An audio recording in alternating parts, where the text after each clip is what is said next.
MLA Anil గారు, నారాయణ గారు, వి ప్రభాకర్ రెడ్డి గారు. సింపుల్ గా నారాయణ గురించి, వి ప్రభాకర్ గురించి చెప్తాను. ఒక గుడిసెలో పాఠాలు చెప్పుకుంటూ, ట్యూషన్లు చెప్పుకుంటూ, ఉద్యోగం చేసుకుంటూ పైకి వచ్చిన వ్యక్తి మా నారాయణ సార్. ఒక స్కూటర్లో తన కాంట్రాక్టర్ జీవితం మొదలుపెట్టి, ఒక స్కూటర్లో కాంట్రాక్ట్ జీవితం మొదలుపెట్టిన విపిఆర్ అతను కష్టం చేసి అంచెలంచెలా ఎగిరింది. ఏం లాభం పొందారు అనిలా వాళ్ళ నీ దగ్గర నుంచా? నువ్వు కేరళ ప్లాట్ఫామ్, నీకెంత ఆస్తుండింది?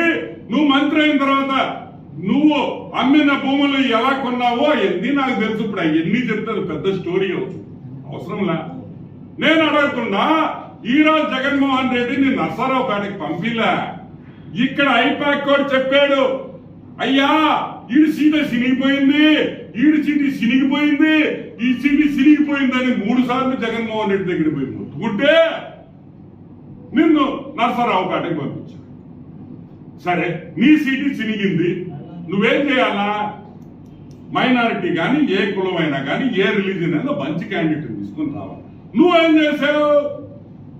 సీటీ 2 సార్లు చినిగిపోయిన వాడిని తీసుకొని వచ్చి ఓ మైనారిటీ క్యాండిడేట్ తీసుకొని వచ్చు. ఏం మైనారిటీలో మంచోళ్ళు లేరా? చదువుకున్న బిడ్డలు లేరా? సంస్కారం ఉన్నోళ్ళు లేరా? అంటే నీ దగ్గర ఉంటే, నీ దగ్గర డోరు ఓపెన్ చేసి క్లోజ్ చేస్తా ఉంటే వాళ్ళకి టికెట్ ఇస్తావా? మైనారిటీలు ఏం తప్పేముంది?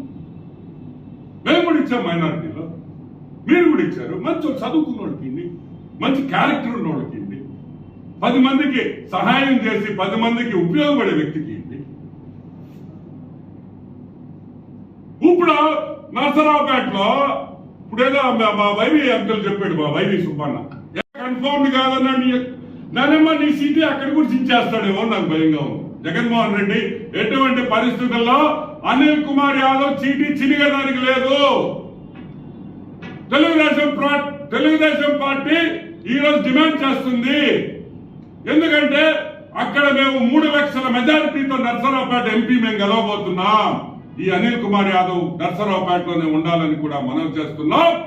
నర్సరావుపేట నుంచి ఎంపీగా తొలగించేదానికి లేదు, మేము నిరసన నిలుపుతామని కూడా నేను మనవి చేస్తున్నాను.